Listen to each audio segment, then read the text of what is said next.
you. Let's go. Saints fans stand up now. Let's hear for the black and gold. Now let's go. Let's bring who that. You better run it out, cause we coming to get you. Saints plus soul equals Super Bowl. Ask King, ask Soul, now you been told. Now you know we on the road and we big and bold. You opened up your mouth, now you're knocked out cold. We coming to get ya, I bet you won't win. Left hook, right hook, again and again. We got that high-powered offense with that lethal bunch. We're the bullies of the block and we'll take your lunch. So to all of my who-that's across the land, and to all other teams that don't understand, we coming to get ya, I go, it's Super Bowl. We gonna beat the Lombardi, black everybody, let's go. Saints fans stand up now. Let's hear for the black and gold. Now let's go. Let's bring who that. In the competition, yeah, we coming to get you. Let's go. Saints fans stand up now. Let's hear for the black and gold. Now let's go. Let's bring who that. You better run it out, cause we coming to get you. Who that? Who that? Who that? Who that? Saints plus soul equals Super Bowl. What's up, and welcome to another edition of Tell It Like It Is Sports Talk Podcast, where we don't sugarcoat shizzle it, just real talk from real people. I'm your host, Soul Saint, and as usual, Saints plus Soul equals Super Bowl. Along with my co-host, you know him, he on that road, Mike TZ. What it is? What's happening, baby? What's up, Mike? Oh, nothing much, baby. Listen, bro, how your new year been, man? That's been pretty good. I can't complain, man. It's a new year, new beginnings, and I ain't ready to tackle on to see what this year brings. Hopefully some positivity, man. Exactly, especially for our damn Saints and our LSU Tigers and our Pelicans. I agree. No. I agree. I'm not gonna go on the uproar. I'm definitely all for those for that, man. Yeah. Shouts out to Louisiana Tech, Tulane, and all my Louisiana teams, man. Right. Oh yeah. All of them, man. All of them. Well, we're gonna jump right into it, y'all. What's up? We're gonna be a little more watcher friendly today. Let's say hey to everybody that's tuned in. Paul Rogers. What's up, Paul? What's up, baby? We got Jerry Cuda. What's up? Okay. What's happening, everybody, tonight, man? Glad y'all tuned in. Y'all having a ball. I can't believe I can't be there, but I love watching my Saints. Thank you. The feeling is mutual. Yeah. The feeling is mutual, baby. The feeling is mutual. Love my team. Love it. Gloria Cutie Pie Beecher. What's up? What's happening, Glow? Yeah, Glow. What's up? We got my son on, Brian Lambert, all the way up in Dallas, Texas. All right. What's up? What's happening, man? Facebook user. Who is that? Facebook user. Tell us who you are. You're in the building. That probably be MJ. That probably be MJ. That's probably MJ. He always come up Facebook user. Then he be trying to disguise himself. I got you, baby. I got you, though. I got you. Look, shout out to everybody that's on. If y'all have any questions for me and Mike while we're going through the show, we'll stop, answer your questions or whatever. We're gonna try to be a little more watcher friendly to our people at home. You know, wherever y'all at work, you know, wherever you at, you know. We're not gonna try to ignore you, you know, because like I said, tonight is Thursday. There's no football tonight, so all the games gonna be played this weekend. So, I mean, we here for you, baby. We here for you. We try to answer to the best of our knowledge and give our opinions now. Opinions. Yeah, you know, don't ask a question and be mad at the answer you get based off an opinion. You know. Look, that Facebook user was our boy D. Winston. D. Winston, what's good, my boy? Yeah, no, I'm sorry that I'm not on. I'm sorry, and I want to let people know I did a lot of people because I got some calls and stuff like that from a couple people. Like, man, you blocked me from Facebook? No, I didn't block. I didn't block nobody or anything like that, man. And Mark Zuckerberg and company finally got me. You know, they finally got me. I've been banned for the past over 2 months permanently, so they finally got me, bro. They finally got it, man. You know, but like I said, he can say what he want to say, do what he want to do right here on this show, man. Once a week, sometimes twice a week. So I'm gonna get right in, Mike. I'm gonna talk about this game we just had. Let's go. Saints, we get a huge win versus the Panthers, 18-10. The Saints defense. Saints defense came up huge. Cam Jordan, 3.5 sacks. He thought he should have had 4. He was like 3.5. Should have had 4. Man, Jordan got 7.5 sacks in the last 3 games, 11.5 sacks in the last 10 games. Y'all was talking. They was talking about him, Mike. But you never heard me say anything negative about him. I said that's just one guy. That's just one guy, you know, because everybody said he didn't get a sack in the first 7 games. He didn't even get a sack. It took him like 7 games to get 1 sack. I said, I don't give a damn. I say sacks does not judge everything when you play the defensive end position, how he played the position. He's good against the run. You know what I'm saying? And plus, he didn't have all his parts at the line of scrimmage. You got to remember the first 6 games that missed. David Onyemata wasn't there in the interior. So a lot of times, Mike, Derek Fritz called him out. He said, Mike is my boy that said Cam wouldn't get 10 this year. You say that, Mike? No, I didn't say that. I don't know where you get that from, Derek Fritz. You started I think David probably said that. I didn't say that. They was on the cusp of wanting to get rid of him. I said, you don't get, I fought for Cam Jordan. I said, you don't want to get, I said, I'm not getting rid of Cam. Absolutely not. I'm not getting rid of him. Oh, he getting old, getting longer than 2. I think David said that, I believe. It wasn't me. I never said that. Never said that? Right. No, I didn't say that. I'm one of the guys that was fighting for Cam. All I know is the dude is balling right now. It seemed like that COVID revitalized Cam because ever since he has been a madman on a mission. Johnson, he had a huge intercept to seal the game in the 4th quarter. He has 3 intercepts on the season. The Saints finally scored a touchdown after 11 quarters of futility. We didn't score a touchdown for 11 quarters, bro. That's crazy. Well, since the Jets, right? Yep. Since the Jets. Since the Jets, bro. And, you know, that's one thing we're going to have to work on. We're going to have to work on getting some offense, you know, but, you know. Well, we rank last on third down conversions. Basically, that means we're not having drives alive. We're not keeping drives alive. Mainly, the defense got to make a play to get us either a short field or we got to have a few spark plays here and there. You know what I'm saying? But as far as consistency, moving the ball down the field on a consistent basis, drive by drive, in order to get the scoring position, under Taysom Hill, let's just be honest, we haven't been able to do that on a consistent basis. Right. That's why I tell a lot of people, and I know it makes some people mad, but I tell them, I say, if you think that's your quarterback of the future, okay.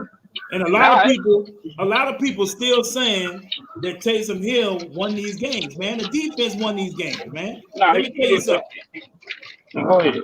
Taysom he got us in field goal range at times, but you have to understand the thing that got us in good field position was that defense, stopping them getting 3 and outs, turnovers, things like that, putting us in good scoring position.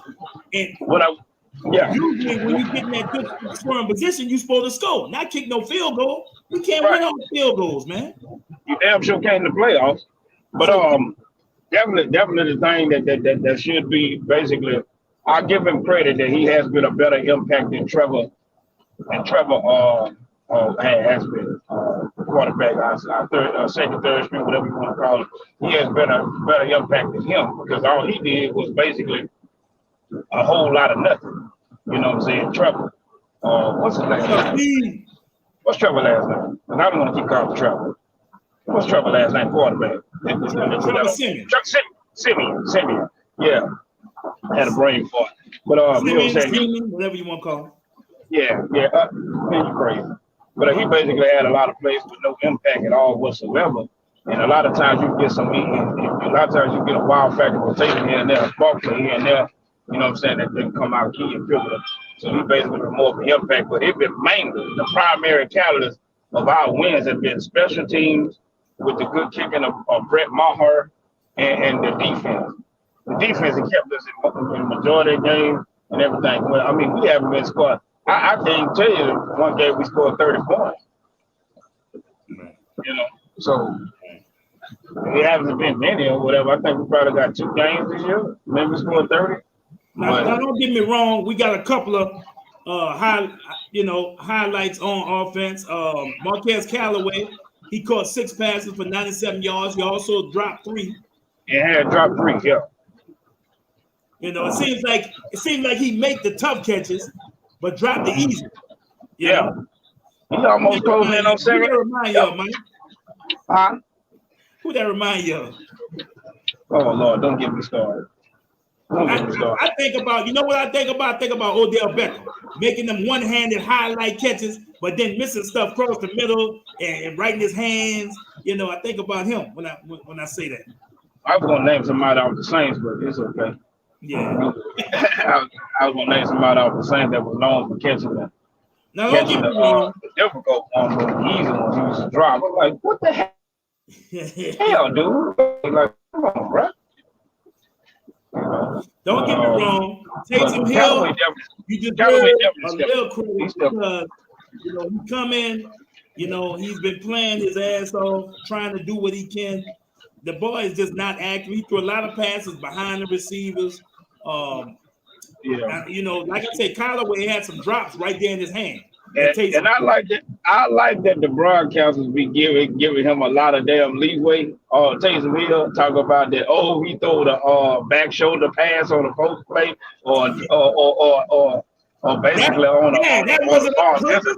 That wasn't on purpose. That was not no damn. You look at that shit. How he threw it in his arm mechanics. He was trying to home that bitch out there. He just had an arm strength to do it.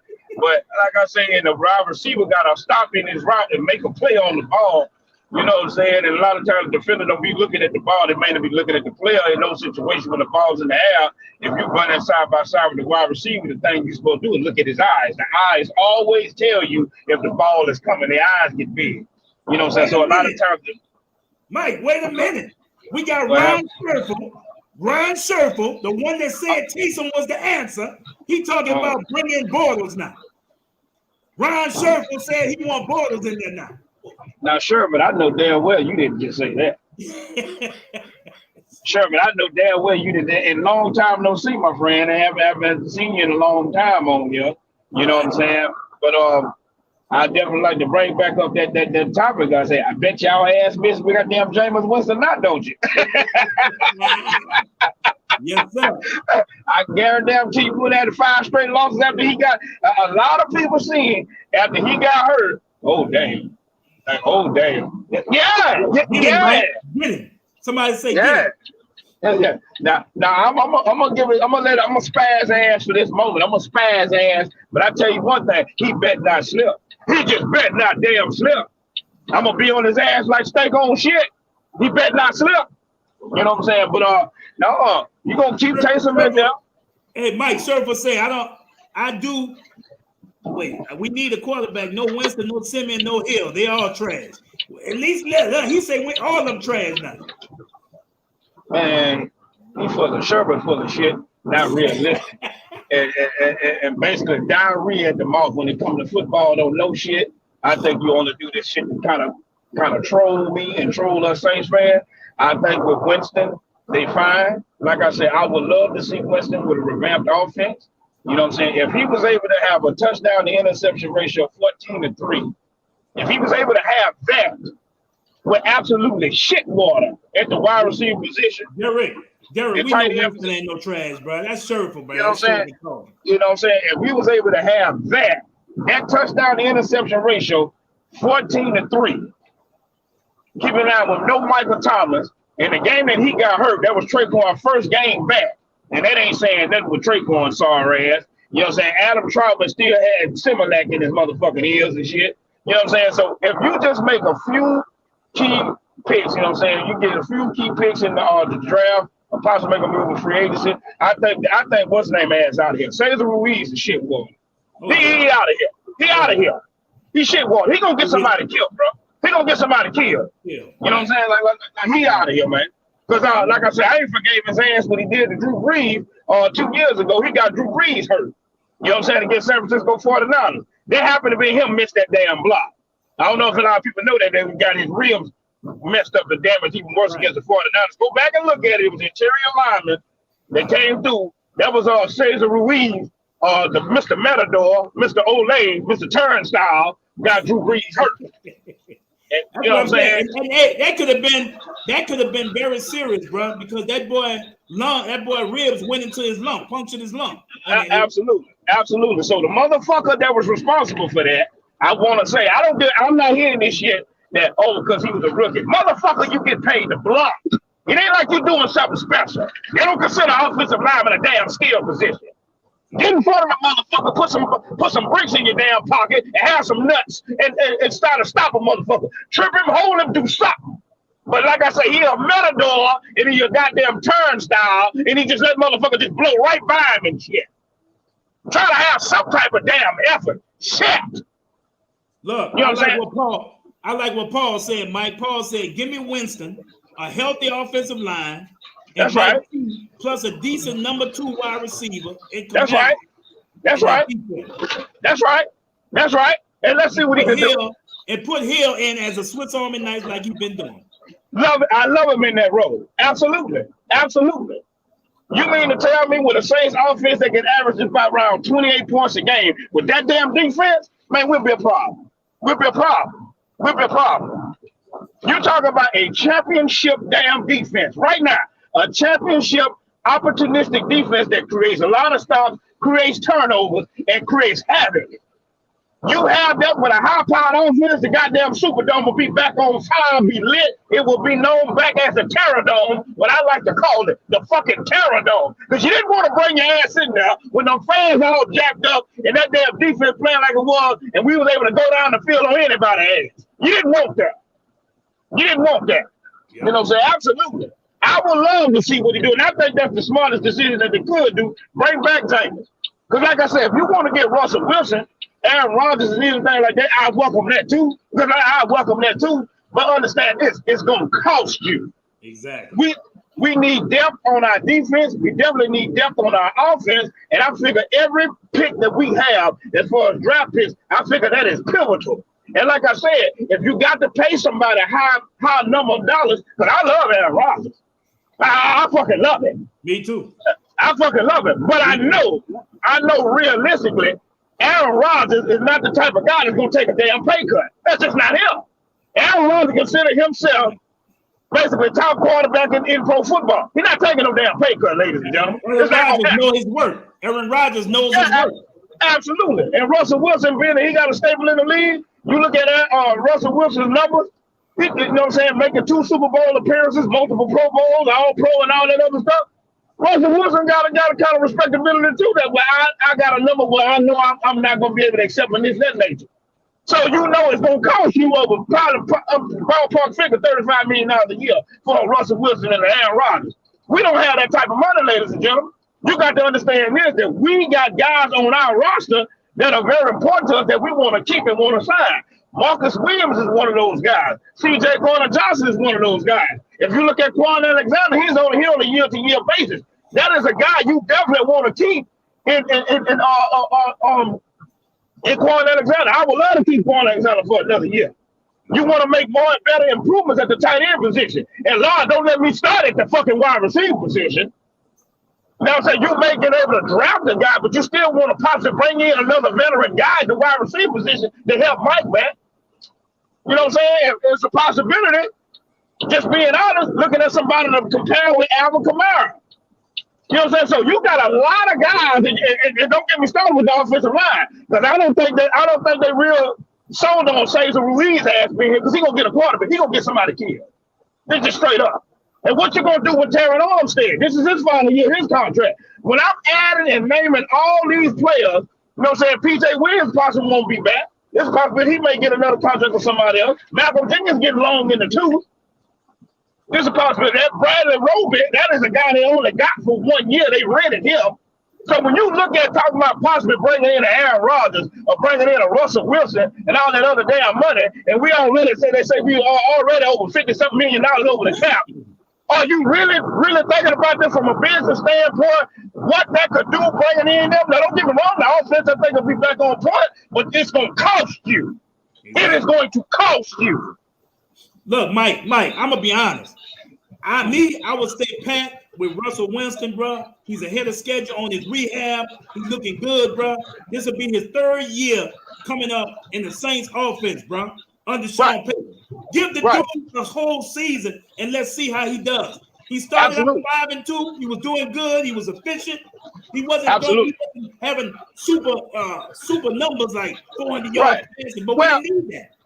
Well, what we saw from a lot of these Winston haters, a lot of these what I like to call fugazi ass Saints fans, not real Saints fans, don't really support the team. Because I support the team no matter who's on the roster on the team. I support you, even if it's Taysom Hill. I did not believe that Taysom Hill was a starting franchise quarterback, but I love Taysom Hill in the Swiss Army knife role, and I support him if that decision was made that he would have been a starter. Because damn it, number one overall, I'm a fucking Saints fan, and I'm rooting for my boys regardless of who at that motherfucking trigger. But looking at it from a talent perspective, when I was talking about these fugazi ass Aints fans, not real Saints fans here. You can look at this shit and see that Taysom Hill is not better than no damn Jameis Winston.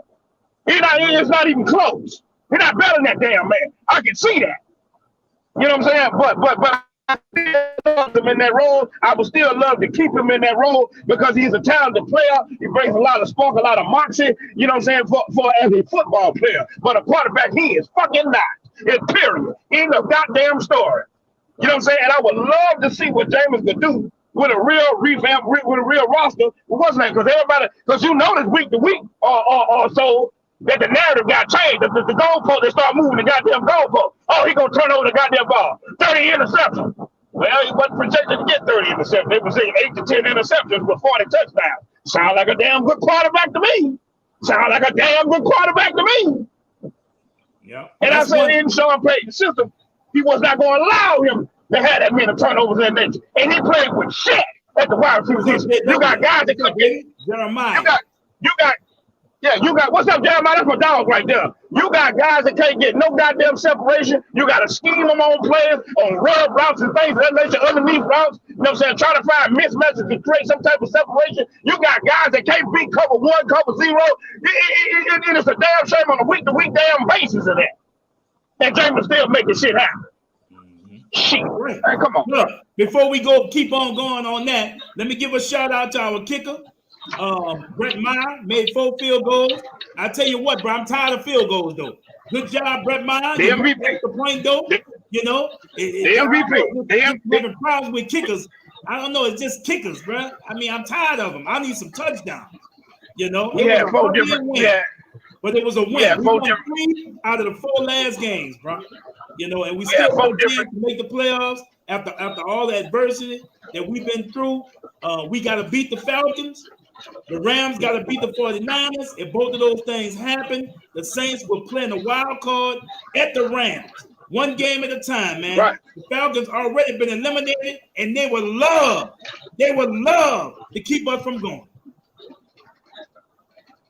We know that, Mike. Correct. We love to throw a monkey wrench in our program. They would love it. I love to kick the Rams ass first. Oh, I would love that. That would be the ideal story. I would love. I still ain't forgot about 2018. I would love to whoop the Rams ass. Even though that's you know what I'm saying. You looking at it with the offense that we have. You know, just being real, you know what I'm saying, with the offense that you have, despite how great your defense has been playing, you still got to score points. You still got to score points and take advantage, especially when your defense creates turnovers. And basically, I've seen on a number of occasions, sometimes we get turnovers with a short field. Offense get out on the field, they start backing up, losing yards. You know what I'm saying? I saw that too a lot of times. Right. So, you know, let me just go in and talk about these Atlanta Falcons, man. Like I said, they've been eliminated, but I'm expecting them to give 100%. Oh yeah. Like I say, it's a chance for us to go to the playoffs. It's a rivalry game, so throw the records out the window. You know, that don't mean nothing.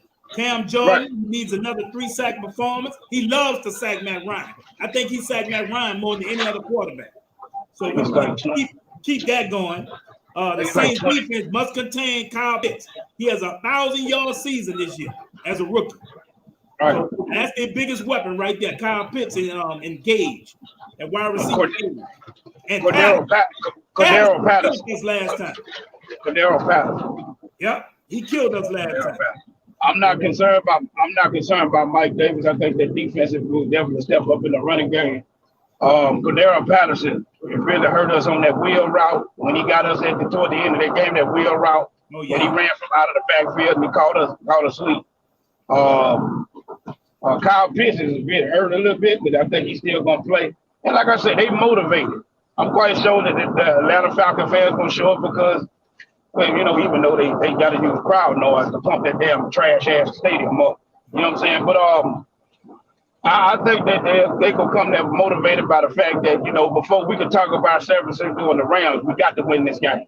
We got to win this game. Before we can talk about the 49ers and what they're gonna do against the Rams, which I'm looking at the Rams and possibly can beat the 49ers because the Rams still got something to play for when it comes to seeding in the division. So it ain't like they're gonna sit out starters. They got to play for that. You know what I'm saying? So the Rams not gonna tank. You know what I'm saying? They want a possibility of having a home playoff game. Mike, Steve said we must get the W against the shitwater dirty bird. He using some of Mike T phrases. The shitwater dirty bird. What must we get? What was the question again? He said we must get the W against the shitwater dirty birds. That's what Steve said. Absolutely. Shouts out to my boy Steve. Absolutely. Because they are shitwater. They are trash. And let's just keep it real. Don't you know the Atlanta Falcons have not beat one team above 500 this year? That's right.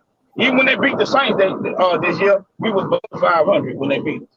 But they have not beat a team of 500 or better this whole entire year. That's right. They have not. We'll look it up on the schedule. Yeah, the game was scheduled for noon. They moved it back to prime time because they know it means something. And the San Francisco Ram game will also be on. So I'm gonna have 2 television sets by me, Mike. I'm gonna be looking at both. I hate to do that. You know, I might not even look at the Ram game, man. Now, I'm not gonna even look at the Ram game because I'm gonna be real focused on this one. But they're gonna be motivated to the fact that we can take the Saints out, we can eliminate them. So they definitely gonna probably show up for that shit. But I can tell you this: they defense shit water.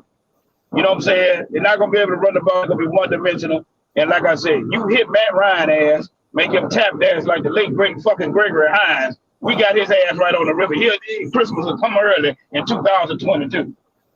Yes, sir. I believe we're gonna go get it. We're gonna go get it done. We're gonna be motivated too as well, because everybody said about the Atlanta Falcons be motivated because they can eliminate the Saints. We're gonna be motivated by the fact that it's a possibility we take care of business against them. We got a better than 50% chance of making the goddamn playoffs. Mm-hmm. So we're gonna be motivated too. I believe the Saints are the better team, and we're gonna win this damn game.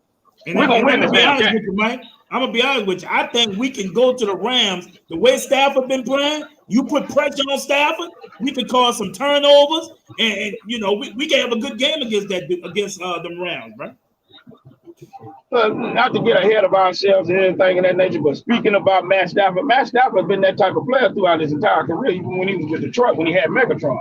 Mm-hmm. You know what I'm saying? Because he never had, everybody want to sit there and give him a curveball. He played in Detroit. But don't get me wrong, Detroit did make the playoffs and he didn't win shit. He didn't win shit, he didn't do shit, didn't win shit. He had a lot of talent on that damn team. Because Matt Stafford is who we thought he is. With all the talent that he had, even with the Rams right now, he's still shit water to me. A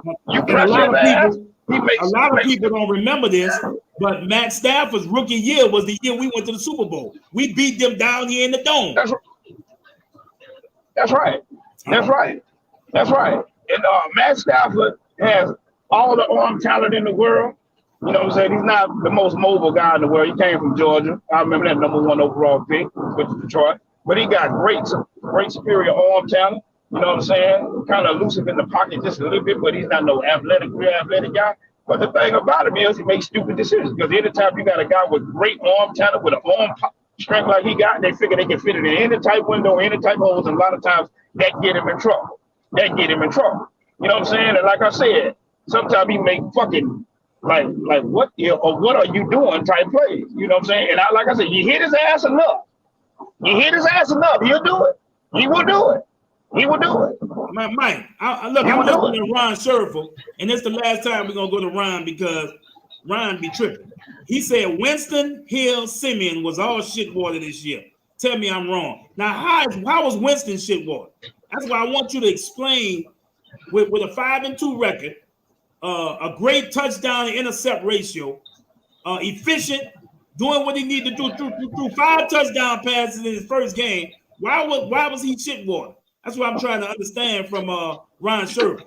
I'm like Sesame Street. One of these things is not like the other. Is that the reason? I mean, come on, Ron. Why was Winston? Come on, man. You got to give me a better reason than you giving me. Why was Winston shit water? He only doing this for trolling. Like I said, I'm hip to that. And you know the truth. Like I said, he was another one of those guys that moved the goalposts. We're gonna leave. He was another one of those guys that moved the goalposts. Yeah. Basically, he was a guy that was looking at the. Ron is my boy, a good person. Yeah. But when it comes to that, Ron, me and you at odds, bro. Yeah. We at odds. Yeah, he was a guy that was moving, you know what I'm saying, the goalposts on a week-to-week basis with Winston. And a lot of these old fugazi ass Saints fans, not real Saints fans, it's like they was looking at a week and waiting on Jameis to fail. It's just like the week 2 game against Carolina when we didn't have all our coaches. We had a lot of significant players out. And when Jameis had that 2 interception game, they was looking for that. They was waiting on that. Despite the man didn't have nobody blocking for him, nobody didn't get no separation. They was very unprepared, you know what I'm saying, from a coach standpoint. But they didn't mention that as far as the coaches and that. You had real Saints fans like saying, we understand the odds of this man against and all this other stuff. We understand what happened. You know what I'm saying? Just like I would have gave Taysom Hill that courage. Say, hey, the man wasn't prepared. He didn't have a coach, didn't have this and that nature and all that. It's just like, you know, we seen that rookie went in there against Miami. I knew that guy wasn't gonna have a good game, bro. I was rooting for him, you know what I'm saying? But I just knew he wasn't gonna have a good game like that, man. I said, man, they jailbreak listen. You know what I'm saying? And like he's just like he was like a dead headlight. So I would have gave him that courage too, because I'm fair. You know what I'm saying? But that's like there's a lot of Saints fans, fake ass fans, that was looking for that man to fail. They're not real fans and stuff like that. The same thing go with them, and they try to move the goalpost. When he did do well, they try to move the goalpost where he didn't do this. For example, he had a 5 touchdown game, and one week he had a 4 touchdown game, where he didn't get 300 yards pass. What? We won the game. And he didn't turn on the ball. If he threw 5 touchdowns, I wouldn't care if he had 50 yards. I wouldn't give a damn if he had 10 yards passing. You know, I wouldn't give a damn. He did his job as a quarterback, and that goes for anybody that is behind center. It was for the New Orleans Saints. You didn't turn the damn ball over. You did what you needed to do to win the goddamn game. I'm rooting for you. Just like with Taysom Hill. He don't score a lot of touchdowns, but he keep drives alive and keep points in the game, and we win the damn game. I want to win. I don't give a damn. I want to win the game. If it got to be ugly, damn it, it's ugly. I'm a Saints fan, damn it. I want to win. But my eyes don't lie to me either. I know who the better quarterback is, and I know who ain't. But a lot of people don't want to be real with themselves, all because they got some type of agenda behind the shit, and let's just keep it real. A lot of people don't want to say nothing about it, but I will, goddammit. It's because the simple fact of the matter is the man is black, and they don't like that shit. They don't like it. I'm just going to keep it real. They don't like it. They want to sit up here and try to judge somebody off their past situation with a different type of goddamn coaching staff, a different type of personnel, and want to judge it by his past shit. But nobody said shit about Taysom Hill. The fact that he can't fucking throw, and everybody called Lamar Jackson a running back. Well, what the fuck do you think Taysom Hill ass is? Because I know for a fact you can't tell me that he better than fucking Lamar Jackson. Absolutely fucking not. Right. So I already know what this shit is about. Nobody don't want to address that, but I already know what this shit is about. Especially in Louisiana. We already know what this shit is about. Yeah. But I want to go off talking about the Saints for a minute. The biggest news this week is my boy Antonio Brown. You know, he took off his shoulder pads at the Jet game in the third quarter, left the field. He did come. I don't condone what he did, you know. And when he came back today, it was found out that the reason he did that was because of Bruce Arians came and told him to play, and he told the man he was in pain. He said he was suffering from injury with his legs or his ankle or something, you know, and he told him it was very painful. He told him, you don't get your ass out there. And he was like, oh, you're going to get off the team or whatever. So he took off his shit. You know, he did the regular, you know, the Antonio Brown act, you know, and you know, like I said, man, I don't condone doing that. You know, I think maybe he should have just, you know, waited till after the game and just, you know, talk to one of the other coaches or the owner or something and let them know what Bruce did. But, you know, I don't condone what he did. And like I said, I did my research. Since 2017, when Burfict knocked him out, he's been having all these issues. And before that, he only had one issue, and that was when he kicked the punter in the chest. He kicked the guy in the chest on a run back. That was the only thing he did. But then after that knockout hit by Burfict, we've been having problems with it. What's your thoughts on this, Mike?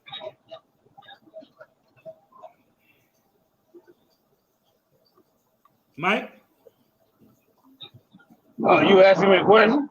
Yeah, I said, what's your thoughts on Antonio Brown?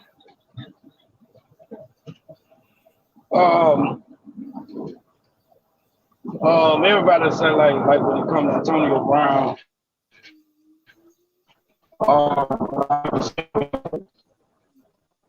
crazy, something wrong with it. But in this particular case with the Tampa Bay Buccaneers, just what's up? Just looking at it, looking at a lot of things and seeing what it was.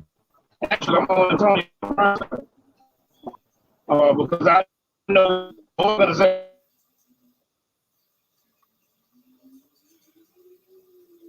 You breaking up bad, Mike.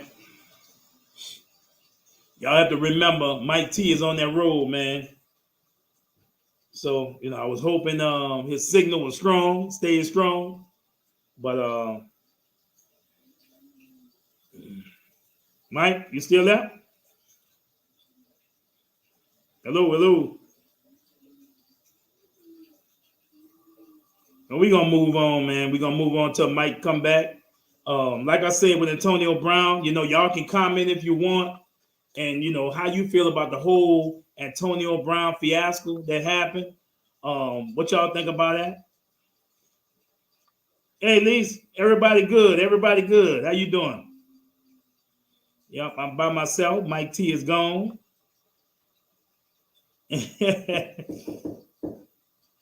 Yep, he's gone.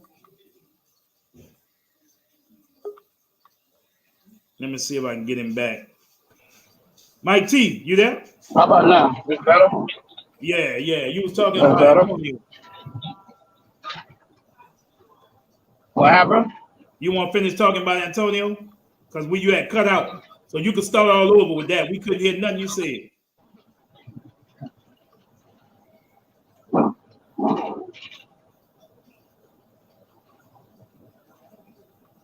That's the pizza man, Ron. Pizza man. Can you hear me, Mike?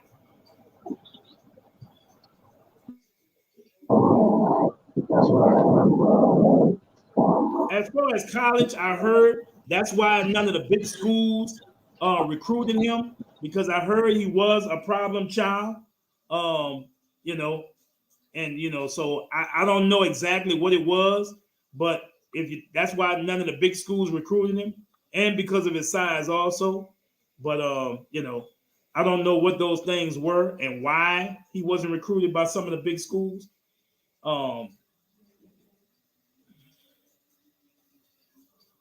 All right, Paul, I agree with Soul. Probably should have waited till the game was done, but we weren't on the side. Yeah, well, I mean, we don't know what happened, but still, you know, I mean, to just get up and walk off and leave your team, like I said, man, it must have been something. Must have been something that Bruce Arians said or did to make him snap like that and just leave in the middle of a game, you know, And you have to understand, it's 30-some degrees out there. This dude took off all his clothes and had no shirt on. That's why I say, he really needs help.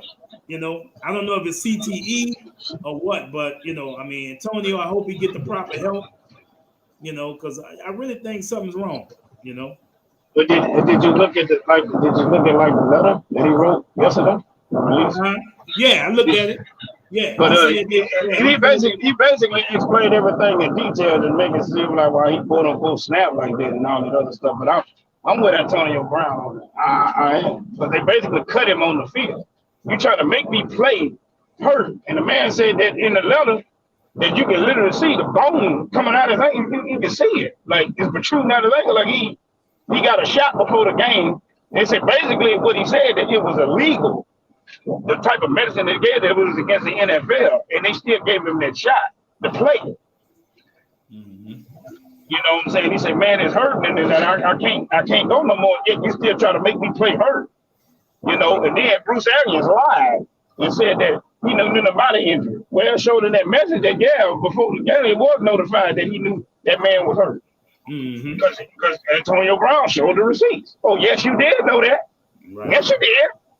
And even weeks prior before that, when he got suspended for the fake vaccination card, he still was on injured reserve because of his ankle. So it ain't like he didn't fucking know that. Bruce Arians is lying. He's lying. Right. But like I said, when it comes to the organization, they're going to do everything in their power to protect themselves. But with the player, they just leave you out there on the road. And that's what the damaging things that happen to you. And then you know, it's the fans going against them. And they're basically looking at Antonio Brown because he got a past history. Oh, he's crazy. Something wrong with him. He insane and this and that nature. But nah, when you show them damn receipts, well, wait a minute. And it's just like, I hate to bring this back up with Michael Thomas and all them other things. Nobody knows what was said to that man behind closed doors. Nobody knows that. Because like I said, at the end of the day, when it comes to a business organization, they're going to do whatever it takes to protect themselves. But nobody brings up the simple fact that over 3 years ago, when the Saints fired their whole entire goddamn medical staff, why you did that then?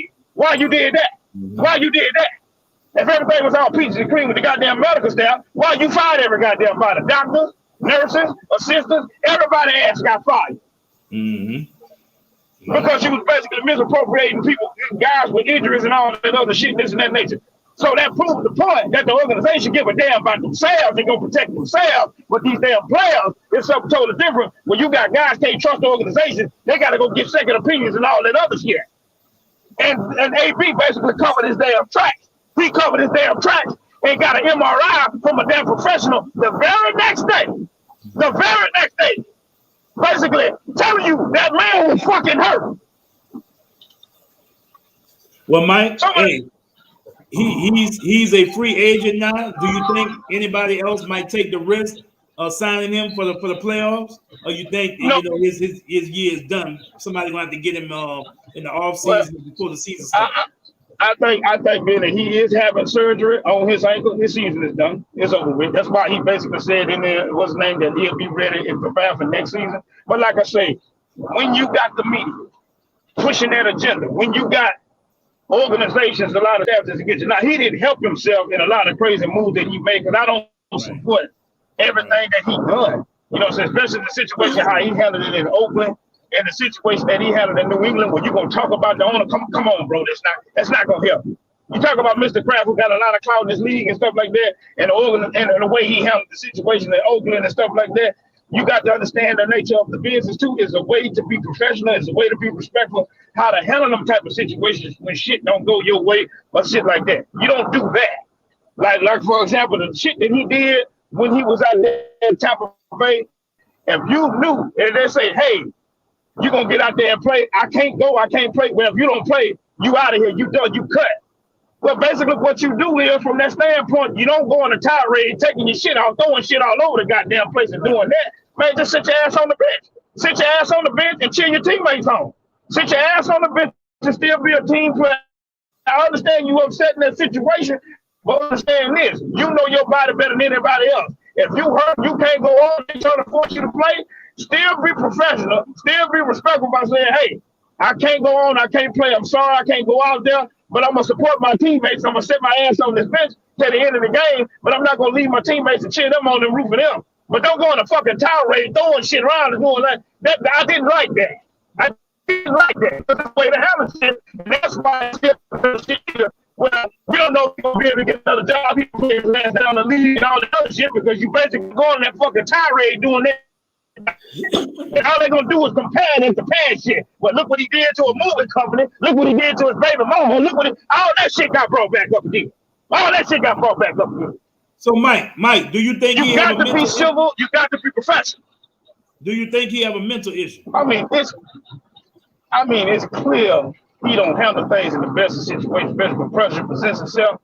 And I do believe that he does need some type of therapy when it comes to psychological stuff like that. Because like I say, when people get angry, people handle it in different ways. And I think when he get angry by something, his emotions get the best of him, come to that, and he just goes out like a loose cannon. And I do believe he needs some type of anger management and stuff like that. I do believe he needs that type of therapy. And also, is there something psychological? I don't know Antonio Brown to know if something happened in his past or something like that, but it's very, very cumulative that you get that type of therapy to let some of them demons out your closet. I'm a man that goes through that type of shit. And it's very, very, very, it's very essential that you get that. Get the help that he needs in that. We do know that CTE exists, and the only way they can really check him for that is if he's dead. So if he's dead, the brain scan. Yeah, but like I said, he may need some leather couch treatment, what I like to call, therapy. You know what I'm saying? If it's something that is in his past that haunt him, if it's something that he's feeling like something that may affect his future or something like that he's fear of, you need to talk to somebody professional about that to work you through that. I think one of the worst things you can do is just live your life like everything's okay. Right. And we can literally see it's not okay. Right. You know what I'm saying? People don't just go off on a tirade like that, just stripping your clothes off in 30 fucking degree weather going crazy like that. Yeah, you're right. You're right about what I'm saying? So, I wish the best for Antonio Brown, man. I really do. He's a phenomenal player. Yeah, he's a great talent. He's a beast at his position,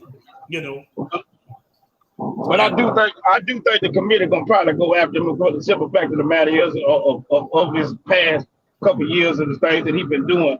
They'll do anything in the world to probably kick your ass out the Hall of Fame. They'll have something to say, just like how they did Terrell Owens. Everybody and their mama knew that man was a first ballot Hall of Famer, but you see what they do. Just like I believe Chris Carter was a first ballot Hall of Famer, and I seen what they did. I believe Shannon Sharp was a first ballot Hall of Famer, and you see what they do. You know what I'm saying? But they got ways of you know what I'm saying, of probably avoiding you, and I think they're probably trying to avoid Antonio Brown. They're trying to avoid him, but right. Get you some help, man. But I'm on your side on this with the Tampa Bay thing. You know what I'm saying? But I just wish you would have had a better way of handling that. Right. You know what I'm saying? When you got that news that they're saying, because they told him right there on the field they were going to cut it. Before he did what he did, they were going to cut it. Because he wouldn't go back in.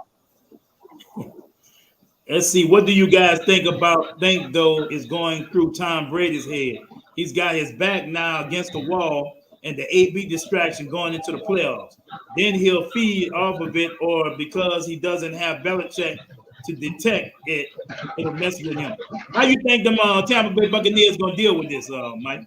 That's what he's saying, basically. Paul's saying. And Tom Brady been in the league for 20 years.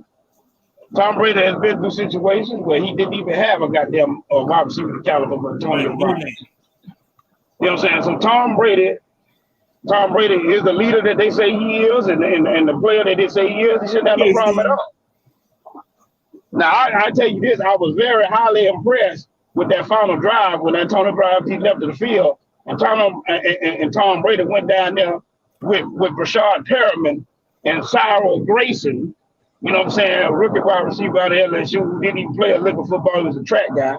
But that's what he's supposed to do. He's supposed to be the GOAT. He's supposed to be able to play with anybody on that field. Get it done. And he, like I said, I believe that they, with their coaching staff and all that other stuff, they still got talent on that roster. They still got talent. You got Mike Evans still there. You got Scotty Miller there. You got Rashad Perriman there. Now I know they're not the big names. You got Cameron Brake. You got OJ. You got a damn good offensive line. You got a pretty damn good defense. I think their secondary is still shit water, but you got a damn good secondary. My boy Lombardi Lenny will be back. Leonard Fournette, he'll be back. You know what I'm saying? In the postseason, get it done. Yeah. Every team go through adversity throughout the entire league. Get it done. Like my boy MIC said, he said Perriman is a former first rounder. That's right. That's right. For the Baltimore Ravens. That's exactly right. Get it done. Now I know that you being the fact that you see a first rounder, that don't mean automatically they're gonna be a Pro Bowl or Hall of Famer. But yet they still believe that you had elite talent to be a first round selection.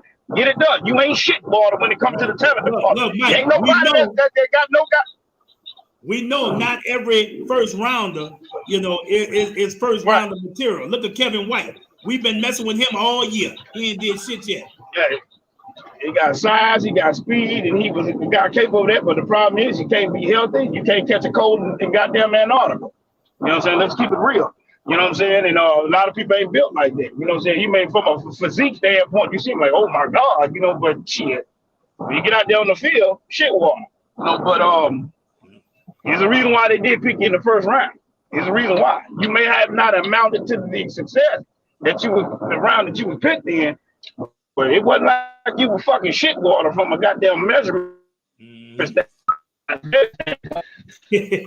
Let me just go around the league right quick. The Bengals, they clinched the AFC North. Jamar Chase had 11 catches for 266 yards and 3 touchdowns. He had the fool against the Chiefs defense. I'm happy for the Bayou Bengals. Well, I know you're the Bayou Bengals. I know y'all was happy. I know that I think I was probably the only one that did pick the Kansas City Chiefs. And, you went with the Bengals. I think Native went with the Bengals. I think all y'all other guys, I went with the Kansas City Chiefs. I think me and David went with the Kansas City Chiefs, if I'm not mistaken. Yeah. But well, we already know who offensive rookie of the year is. Yeah. We already know who it is. That's Jamar Chase, sir. That's Jamar Chase, man. When I tell you he cooked Kansas City, man, I tell you what. I bet if they get the opportunity to play him again, they will play him one-on-one, man-to-man. I bet you they Mike, who was the offensive rookie of the year last year, bro? That's crazy. Who was the Justin Jefferson year last year? Justin Jefferson. Thank you. Back-to-back LSU time. When the hell that ever happened? Justin Jefferson, man. Yeah, shout out to the real wide receiver. Back-to-back LSU Tiger wide receivers, offensive rookies of the year. That's crazy. That 2019 draft class, that 2019 championship team. What's up, Glenn? My boy Glenn on there, Mike. We need. What's going on, Mr. Glenn? How you doing, sir? Oh yeah, we need you back in the hall. We need slop today, man. We need you. But Jamar Chase, and shouts out to Jamar Chase breaking the 1-year-old rookie receiving yards record that was by Justin Jefferson, who broke Randy Moss rookie receiving yards record. Well, Justin Jefferson only had that record for 1 year because in 16 professional games, he broke his homeboy record. He didn't even need that extra game. He didn't even need that. He didn't even need the extra game. He did not. He got it. He got it at 16 games. He got it. Yep. He got it. I mean, a great, talented player, very explosive. Man, a real legitimate #1 guy. And keep in mind that a lot of times in the situation where you see them in the Bengals against Kansas City, where they had no choice but to play one-on-one because you got T. Higgins over there, you got Tyler Boyd over there, and they're going to cook your ass if you got them one-on-one. So it shows that if you got the wide receiver talent, it's just to show you, make you appreciate Michael Thomas even more because he was getting double team, triple team, and still out there eating some bitches up. You know what I'm saying? So it just show you. It just to show you, man, you got a right receiver for what you can do with it, man. You can do with it because that boy was cooking, man. They couldn't do shit with that boy one-on-one. Nothing. Yeah. Hey, that would be one of my wishes. If a genie gave me 3 wishes, I say I want the Bengals and the Saints in the Super Bowl, boy. With the same from a matchup standpoint, I want to ask you a question. Who you think Marshawn Lattimore is going to cover?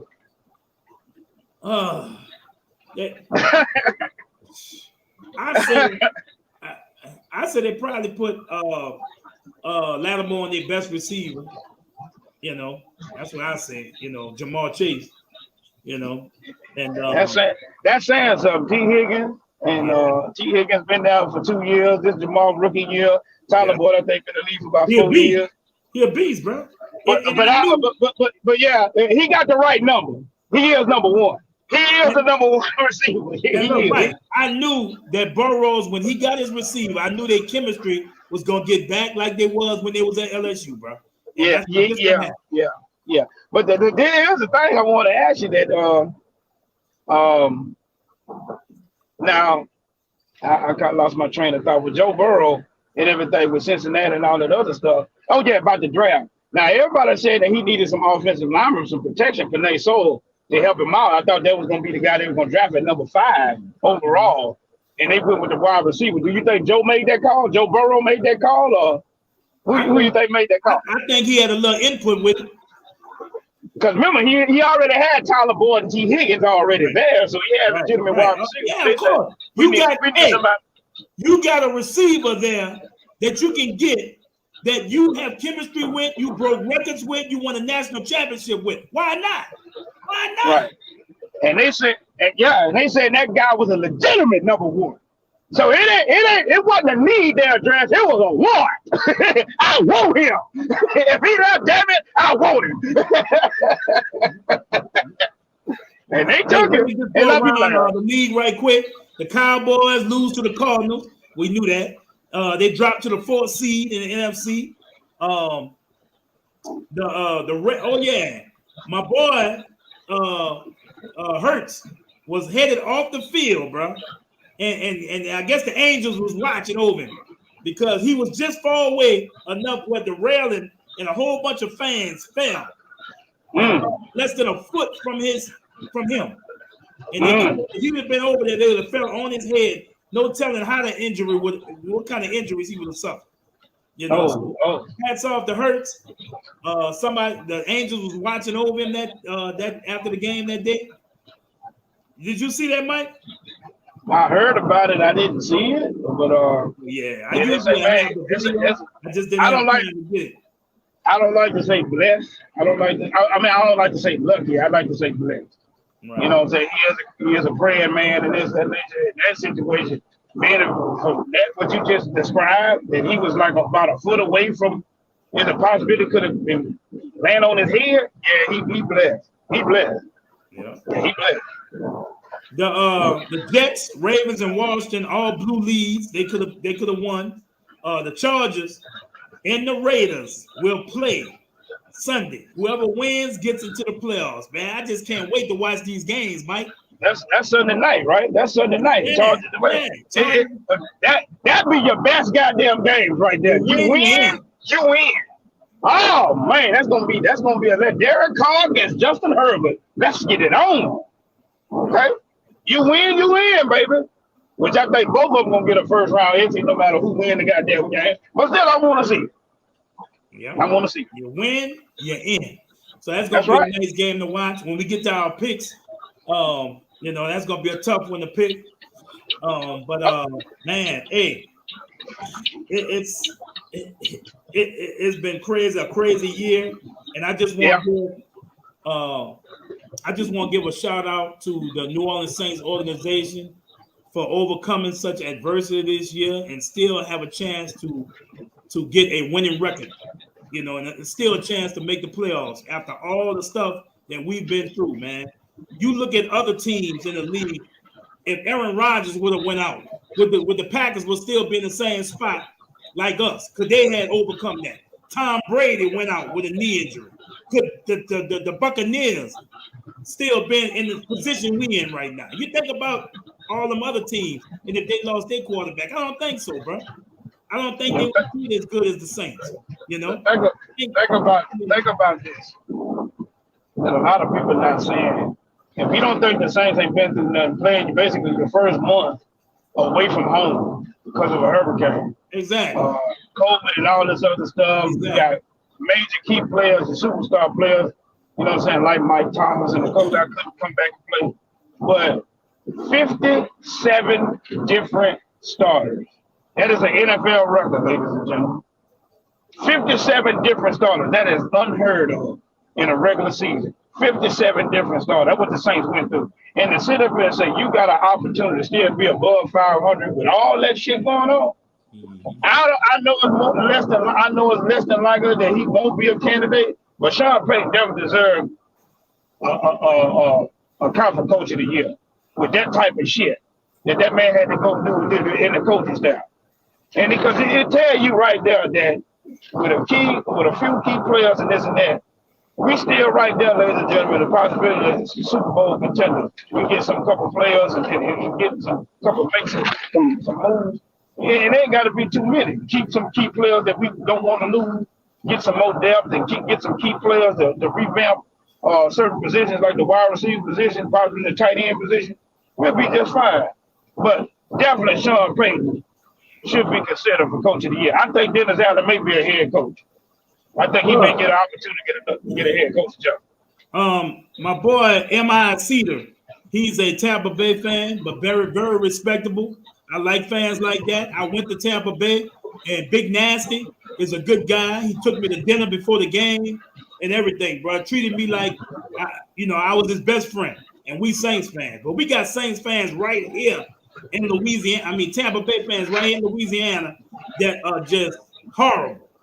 Just horrible people, horrible human beings. They like to drive to safety. And y'all know who I'm talking about. I don't want to mention his name because, I just lived that long.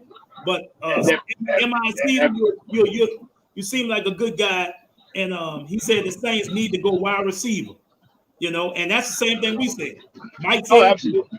Absolutely. And first pick, definitely wide receiver. Wide receiver. Absolutely. Wide receiver. All day. That's MJ. Yeah. Man, definitely wide receiver. If we make the playoffs, don't you think Sean Payton should get coach of the year, Mike? I honestly believe so. But I think they may give it to the coach in Cincinnati because nobody saw that coming from them either this year.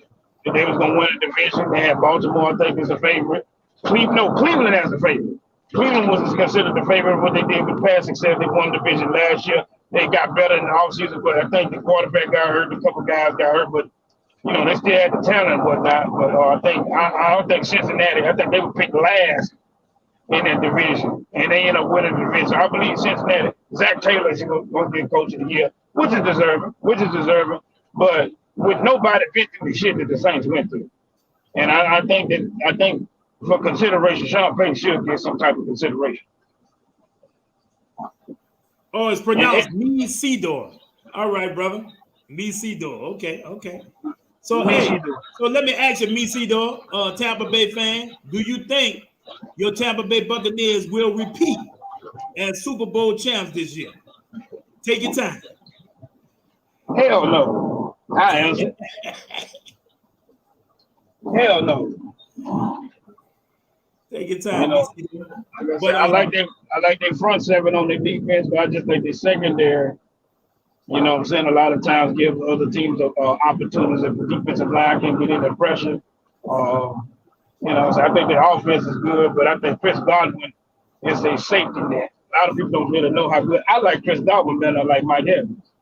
The crazy thing is that, any given Sunday, they always say that in the NFL, we beat the Jets with Taysom Hill at quarterback, and we beat them decisively. And then you have Tampa Bay, who has the win on a last-minute drive, against the Jets. So you say to yourself, well, damn, this is supposed to be the GOAT at the hand. Super Bowl champ, defending the Super Bowl, the defending Super Bowl champs. It's crazy, man.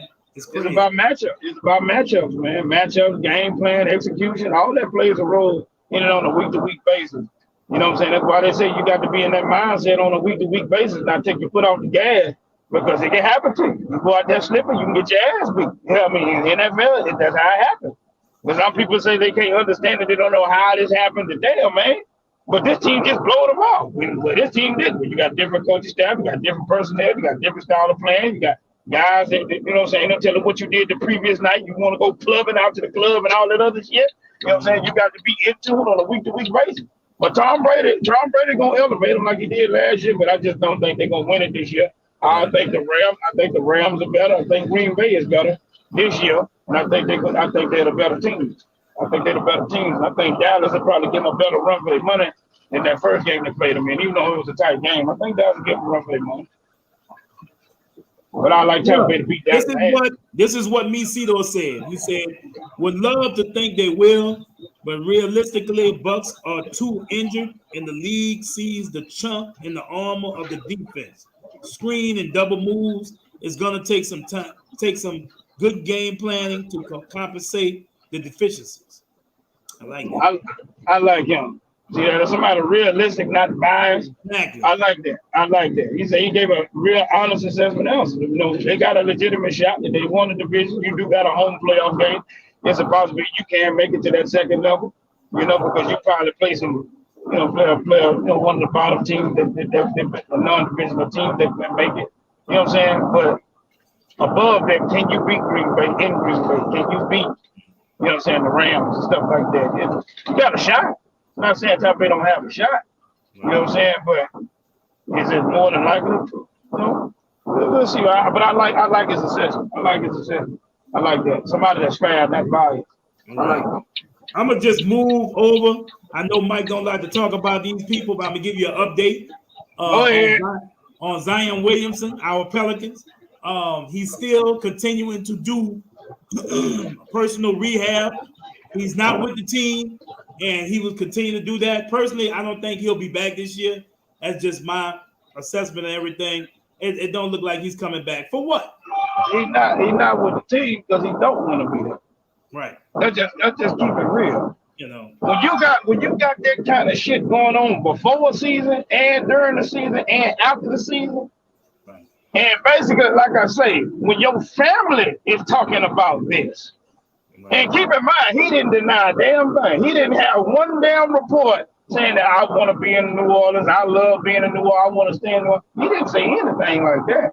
So when they got reports of his family, whether it's his mama, his stepdad, or whatever, whoever saying that he don't want to be there, oh, trust and believe, he having them conversations with them. He don't want to be there. And it clearly shows you ain't there supporting your teammates. You ain't with the medical facility and all that rehab with them. Your ass in Oakland. That's where you at. You in Cali. You over there. You ain't with your teammates supporting your teammates.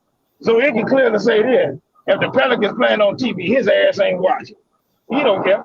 Hey, my man, Misido, man, he said, hey, man, I love listening to y'all. Feel free to join me on my show Sunday morning, 9 a.m. on NSPN and the Crew NFC Roundtable.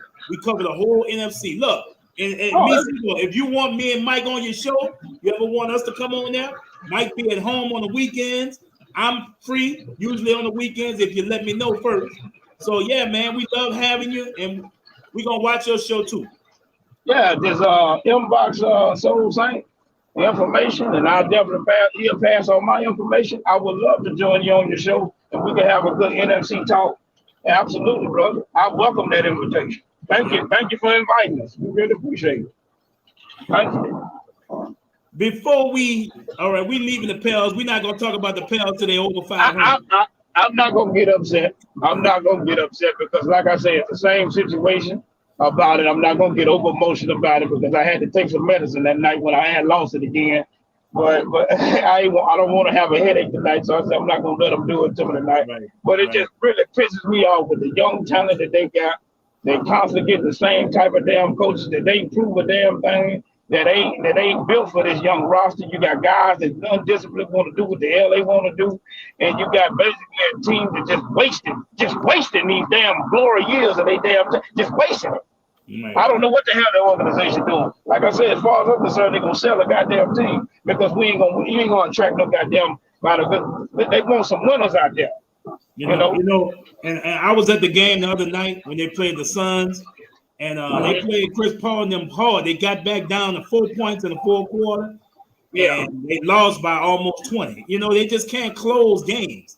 It's like the play calling, the execution is not there.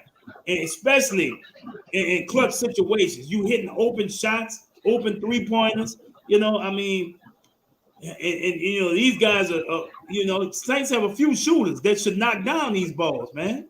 and not doing it. I just can't understand.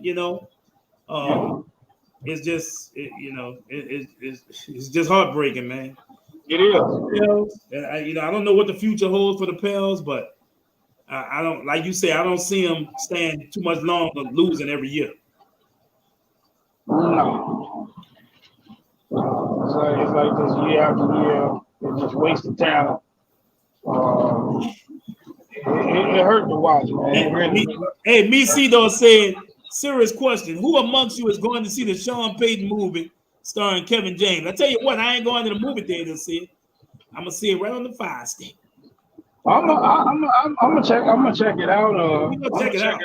I don't know if it is a comedy. Is it a comedy or a damn or a drama or sports? I don't know what like Rudy. Is it like Rudy? Something. I mean, but I'm gonna check it out. I'll watch it. I probably won't watch it for once, but I'm gonna watch it.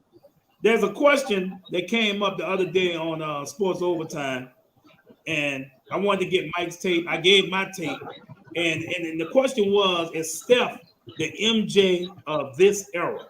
Now, I grew up in both. I grew up. I was in both eras. I was in the MJ era, and I'm looking at Steph Curry now. I'm gonna be honest with you. Steph is the best shooter I've ever seen. And as far as shooting the ball, you know what I'm saying? Making balls from, almost half court. Hitting shots and throwing it up, turning around and running off, and the ball's still all net. I've never seen that before. But when it comes to all-around play, Michael Jordan is the best to ever put on some basketball shoes, man. Defense. That's your opinion. People around him better. That's your opinion. Putting the team on his back.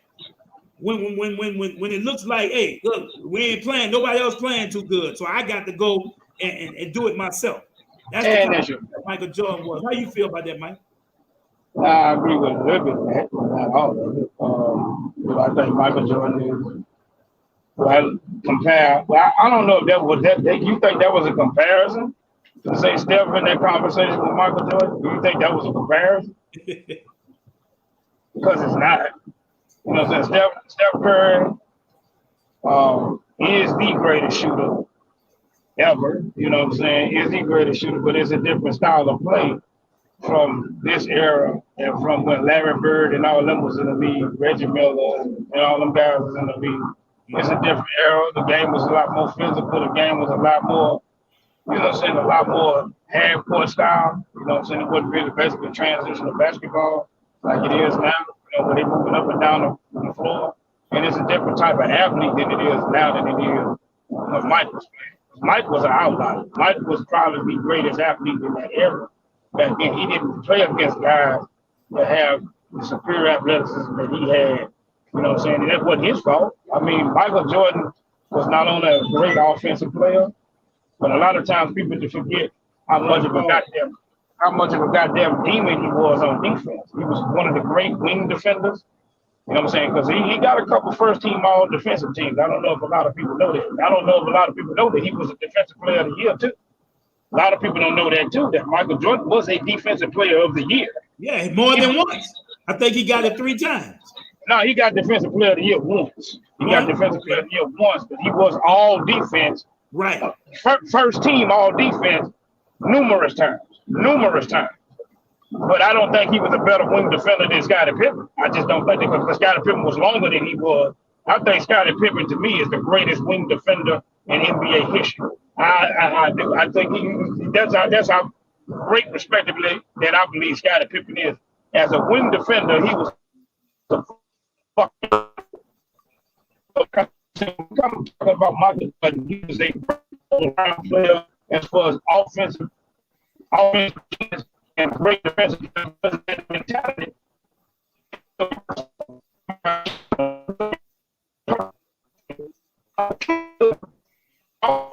You're in a bad spot, Mike. You're in a bad spot.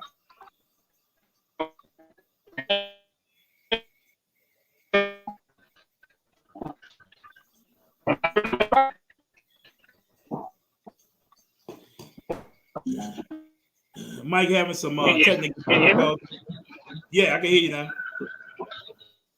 But I'm gonna say this: if you want to compare Michael Jordan, if you want to compare Michael Jordan to somebody, you compare him with Kobe Bryant. You compare him with LeBron James. Those are better comparison than him and Steph Curry. You know, I mean, that's not a comparison to me. You know what I'm saying? So, you know, if you want to compare him with those guys. Like Misido said, you know, the same thing you just said, man. You Curry MJ. You know, you know that Michael Jordan. Yeah, he's more comparable to the late Kobe Bryant. And walk the chew bubblegum like he did. You know what I'm saying? So, right. So I would say that, you know, but when I look at Steph Curry, I look at him as like one of those good scorers. I look at Steph Curry like an Isaiah Thomas. You know what I'm saying? You know what I'm saying? Like a scoring point guards, and then the nation back in the day, like Reggie, pure shooter. Yeah. He was a point guard with a scorer's mentality. You know what I'm saying? You know what I'm saying? It's just that it wasn't a lot of point guards back in those days averaging 30 points a game because they were knocking you on your ass. It wasn't none of that. You was considered a lead scoring point guard when you averaged 18, 19 points a goddamn game as a point guard back in those days because they were knocking you on your ass. You know what I'm saying? You know, Pistol Pete Maravich was an outlier because he was shooting the ball from like 25, 30 feet back in the day and just down the 3-point line. You know, but I don't think that's a good. No, he might not. You know. Yeah, that's not a good comparison. No, not no Mike, man. No. Not no Mike. Not on. All right. Well, let's get to our game day picks so we can get on out of here. We appreciate everybody who came on. Misido, that's his first time that you. Obviously, it's not the first time he's watched the show. He said he's watched it numerous times. He just didn't chime in or ask a question or anything, so we didn't know. I'm glad it's getting out there to more people, and they love the show, bro. They love our. I'm glad he did today, man. I appreciate that, man. We really appreciate it. All right, our game day picks, baby. First of all, on Saturday, we got the Chiefs at the Broncos. Broncos ain't playing for nothing. They are out. The Chiefs at the Broncos. I think the Chiefs are packed at where they at, I think. You know, so it might be a nothing game. But I'm going to go Chiefs. I think the Chiefs lost their opportunity to beat the or they still playing for the number one seed because I think right now Tennessee got it. Right now Tennessee got the number one seed. Right now. Right. But yeah, but they lost it last week when they lost to Cincinnati. It was a key pivotal game that they had to get. But in this case, I think the Broncos, Teddy Bridgewater not playing. You know, so even if he was playing, I still got the Chiefs. I got the Chiefs winning. Got the Chiefs. All right, we both got the Chiefs, Cowboys, and Eagles. I think whoever win this game, it don't matter. Both of them have clinched the playoff berth. The Cowboys, I think maybe they could switch spots. No, I don't even think they could switch spots. No, Cowboys already won the division. I think they still playing. I think they still playing for seeding because I think the number 3 and 4 spots are not solidified yet. Well, right now, the Cowboys have the 4th seed, and the Eagles have the 6th seed. Yeah, I think that's not solidified yet. So I got the Cowboys beating the Eagles. I got the Cowboys beating also winning this game. Our Bengals playing the nothing to play for Browns. I think you think they might sit their starters, bro, for this one? Hell no. I think Cincinnati gonna go out there, balls to the wall, and win that damn game. Right. They won a division. Baker Mayfield shit water. He not playing. He finally went on here and got surgery. He getting his he got his shoulder. You know, he's still shit water. I don't give a damn. He's still shit water. He was the year before that he was shit water. The year before that he was shit water. You know what I'm saying? They trying to find every excuse. Skip Bayless ain't trying to find every excuse for him. He ain't that goddamn guy. He's shit water. Straight up, shit water. But we'll see. We both going with the Bengals. Give me Cincinnati. All right. We both going with the Bengals. We got the Packers and the Lions. That's just a low warm-up game for them. I think Packers got something to play for. I think Packers solidified the number one. Oh, they got it. They got it sold up. Everything goes. They got it. Yeah. So they don't have to. Right. Yeah, they don't have to. But I just think Detroit just that damn bad, but they still gonna kick their ass. So, I think I got the Packers still beating Detroit. I got the Packers too. Even though Detroit done showed us a little something and beat some good teams this year, you know. But, I got the Packers. Bears at Vikings. Both of these teams have been eliminated, so it's just a pride game. Give me the Vikings. The Vikes at home. I'm gonna go with the Vikes at home too. Give a win to that home field crowd. You know, go out the last game of the year. So they playing for something because they're at home. You know, they trying to fill their seats. So I think I'm going with the Vikings also. Washington at Giants. Another nothing game. Okay, Washington and Giants. Another shitwater game. Yeah, because this is definitely the epitome of shitwater. I really don't care, but I guess I go Washington football team. I guess. Yeah, I think they're a little better. I'm going with Washington also. Colts at Jags. Jags have nothing to play for. The Colts are the. Let's see. The Colts are the.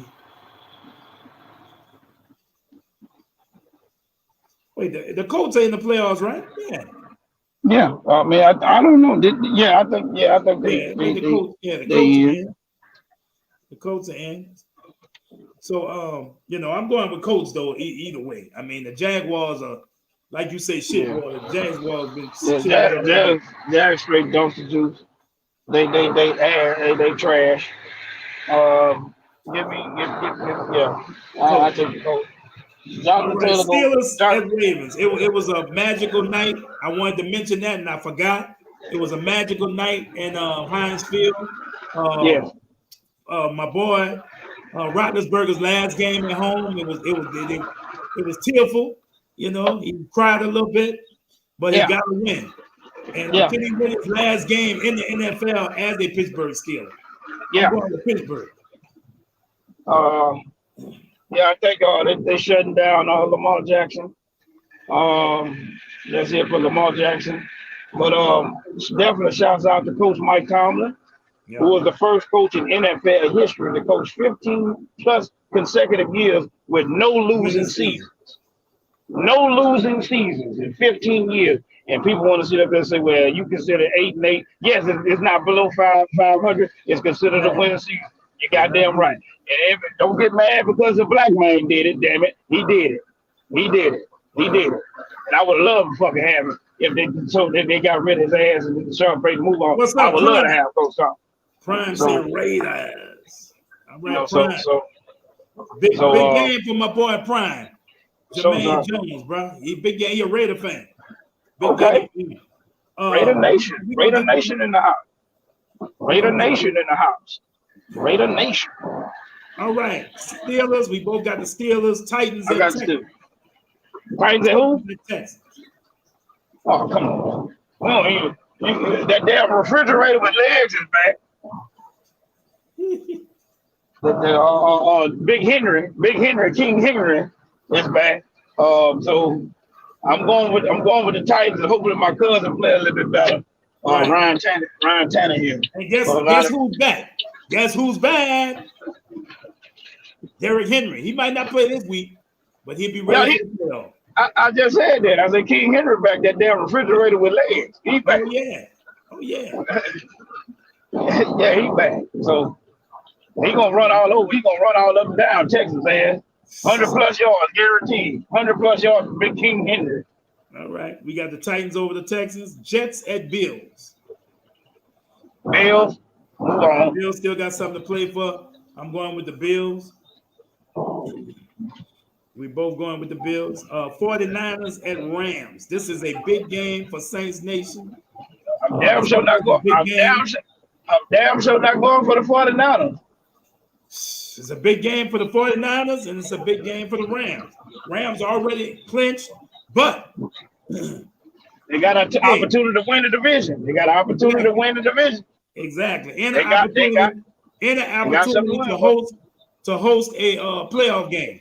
That's if they right. lose this, they don't get that playoff game.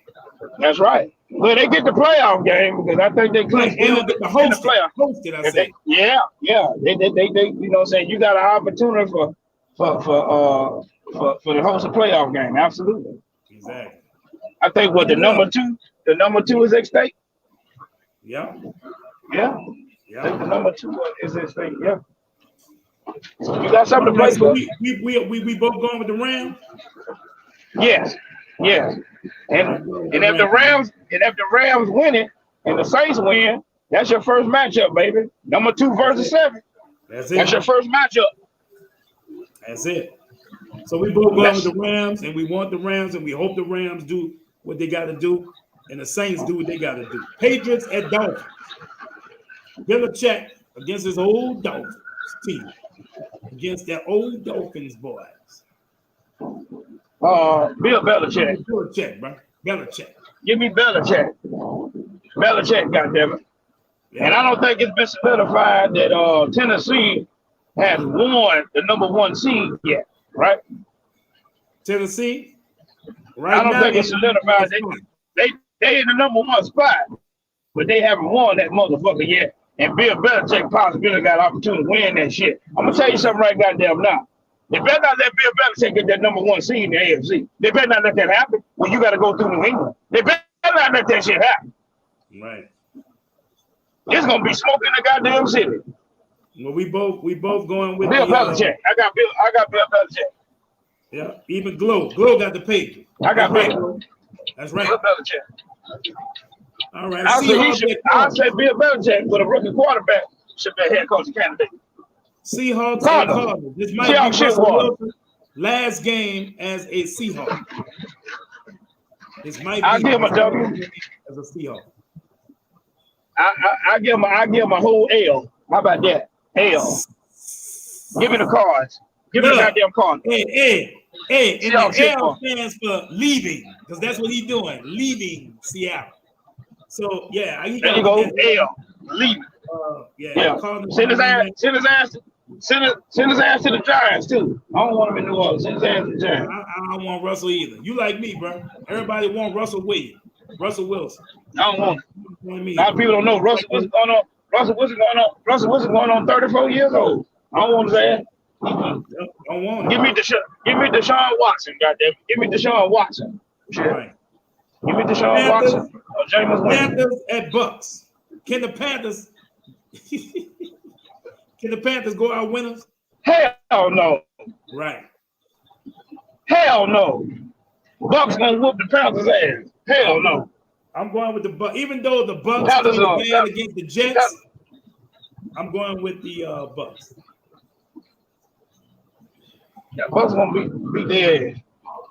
All right, let's skip our game and do it last. Let's go to the Chargers at Raiders. Sunday night football. Last playoff spot of the year. That's the game now.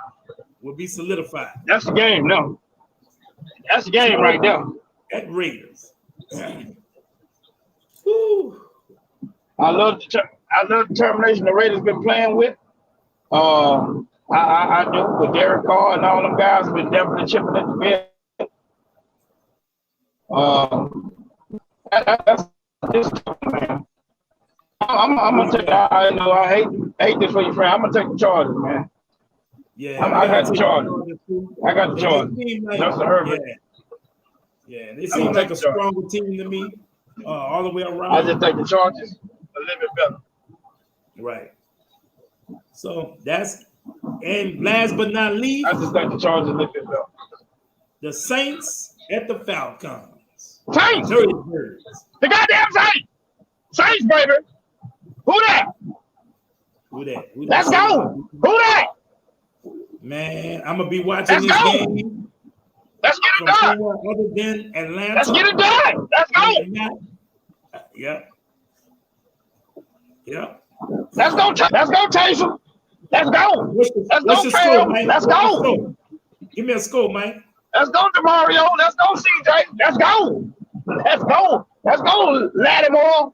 Lockdown. Let's go. Put his ass on Kyle Pitts. Put Lattimore ass on Kyle Pitts. And we're going to shut this shit down. Let's go. Let's get it done. Before we talk about the Rams and the 49ers, we got to take care of business, baby. I don't need your ass.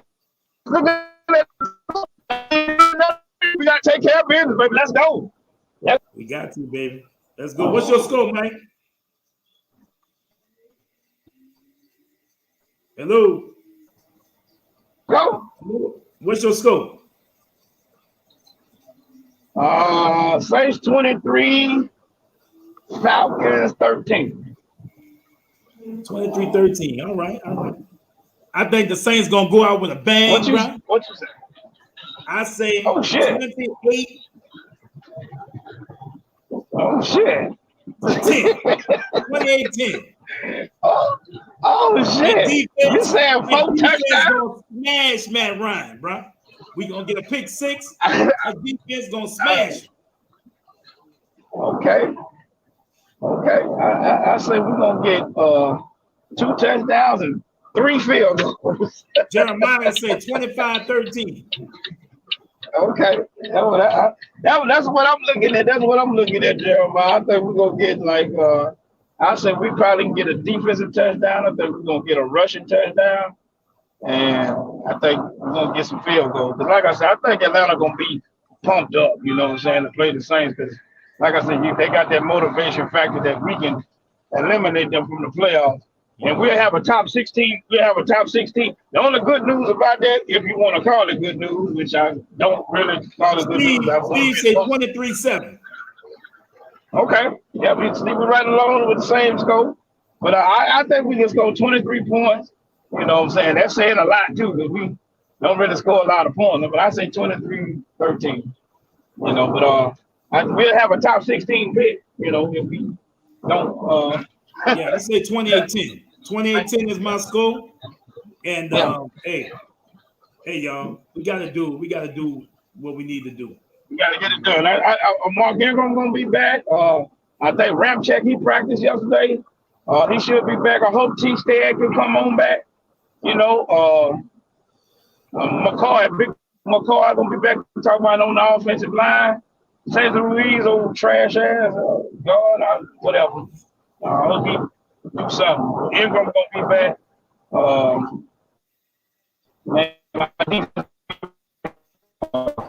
You know, he always have a honeymoon with goddamn Matt Ryan, so love him up, baby. Love him up in a bad way. Well, before we leave, I'm thinking secondary. I say the secondary gonna get to in a second. What you say? Yeah, I say they're gonna get a pick 6. I think we get to it. People don't realize Taysom Hill plays good against the Atlanta Falcons. If y'all remember that, Taysom Hill has played good against the Falcons. You know, and whenever he plays as that Swiss Army knife, remember that that quarterback when he ran straight up the hole on the Falcons and raced like 30, 40 yards for a touchdown. Mm-hmm. I was at that game. But Taysom did against the Falcons for something. So our defense, we know these. Yeah, he don't play. He don't play too bad again. Right, he don't. So before we go, Mike, you have anything you want to say? Promote anything?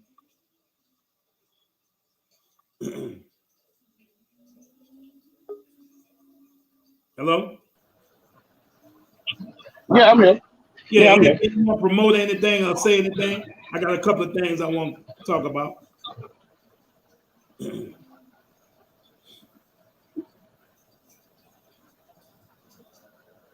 Mike, what happened?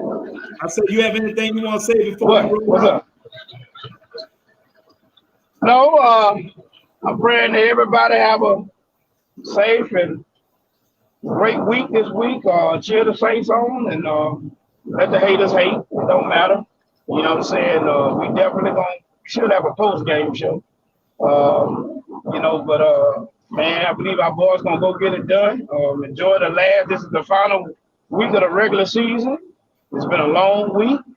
You know, let's stay positive, let's stay optimistic. You know what I'm saying, regardless of the outcome. You know, because them boys played hard all year. They did. They played hard all year despite, the opposition, the obstacles that they had to face. They played hard all year, and all you can do is just thank them for their effort. And then sometimes the ball bounced our way, sometimes it didn't. But I'm rooting. I'm gonna be screaming my ass off, man, for them boys to get it done against Atlanta. And hopefully the Rams take care of business, man. We get in. And, you know what I'm saying? When you in the playoffs, your regular season record don't mean shit. It don't mean nothing. It don't mean shit. Your seeding don't mean shit either, because Green Bay was the #1 seed overall last year. Well, guess what? A team that was a wild card, which was the Tampa Bay Buccaneers, who didn't win a division, won the damn Super Bowl last year. So your seeding don't mean shit. Your record don't mean shit in the postseason. So you got a shot when you make the postseason. Go ahead, so. And I just want to say that, you know, everybody, all the Saints fans that's going up to Atlanta, they say Atlanta spiking right now. So make sure y'all keep y'all masks on extra tight and be careful. Oh, Lord. You know, that's one of the reasons why I didn't want to go.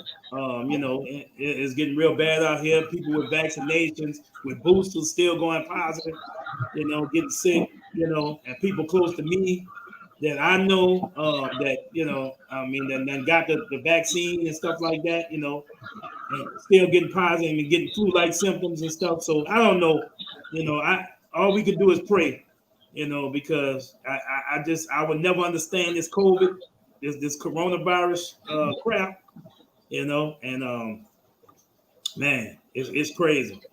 It's crazy. So, but on the brighter side, as far as I know, we still are rolling on the cruise. We still rolling. We got everybody. Remember, the cruise is in April 23rd through the 28th. Remember, man, we're gonna be rolling. It's gonna be a fun time on this cruise. We got my boy Chopper, who's my headliner. We got Jada Wizard. We got King Mike. We got yours truly. We got MJ of NOLA. Michael Jackson gonna be on there. We got Rob Jenkins, the magician and comedian. We got DJ Richie Rich on the ones and twos. It's gonna be, you know, it's gonna be awesome. It's gonna be awesome. If this corona would just let us alone by then, hope we can get this under control and have a nice time on this cruise. Oh yeah. God say the same, you know, it'll happen. Right. Yep. Another thing I want to say is, like I said, make sure you check out Sports Overtime every Tuesday with me, Nada, and Teddy G. Always try to catch Tell It Like It Is with me, Mike Teasy, and my boy David King, the sports guru. We're gonna try to have a post game. We're gonna try to have a post game show this Sunday. Right. You want to do it before the game or after the game, man? After the game, man. Definitely after the game. After. I don't want to jinx I'm not superstitious, but I don't want to say nothing before the game. I wanna let it flow, and you know, like I said, I'm gonna be in tune that day, baby. I'm gonna be pumped. I'm gonna be on screen that goddamn day, baby. I'm gonna be on screen that day. So also, everybody, I want you to check out my new single with my boy King Mike and Jada Wizard. It's the first song all the three of us had did together. You like the song, Mike? Man, I love it, bro. I love it. And shouts out to King Mike and Jada Wizard, man. Some very talented guys, man, representing that NOLA, man, representing Louisiana, man. And I love the song, man. Love the song, bro. Love it. Thank you, bro. Hey, Mike, what about me, man? I'm talented too, huh? Yeah, you got a little something with you. No, I'm gonna say, yeah, you nice, man. You real nice. I didn't know you could rap, bro. I didn't know that, man. Oh yeah, you sound good, man. Man, I've been rapping since I was a little youngster, man. I wanted to rap.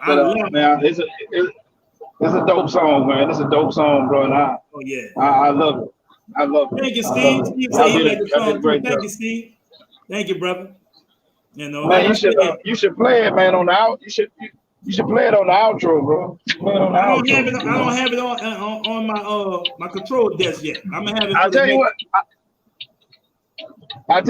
you what. We make the playoffs or whatever, whatnot. You know what I'm saying? Regardless, I still say, even I don't want to speak nothing negative, but I still say, regardless of the outcome, I think it's still a positive season. That the obstacles that them guys, like I said, I can appreciate them, but them boys play hard. Right. Despite what they did, they play hard, man. They did. The coaches coached their ass off of what they had to work with and all the other stuff they had to go through. But I appreciate the effort, man. I really do, and I believe they're gonna get it done. I believe we're gonna finish above 500. And also, I don't know if y'all checked it out, but I also have our song "Walking Like I Talk It." The Saints version. We just did that. We just did the video, so you can go on YouTube and check that out. That's also it's a remake of "Walking Like I Talk It" by the Migos, but it's a nice song too. So if y'all want to check out any of my songs, just go to YouTube, Soul Saint TV. Y'all can check them out. But with that being said, remember, y'all, it's nothing personal, just straight biz. See you next time on Tell It Like It Is. All right, Mike, I'm going to give you a holler later. All right, baby. After this Pelican game. Yeah, I know you got to feed your face. Yep, I'm hungry. Yep. All right, y'all have a good night, man. Thank y'all for tuning in. We love y'all, man. And let's go, baby. Who that? Let's go. Who that? Let's go, baby. Saints plus soul equals Super Bowl. Let's go. Oh.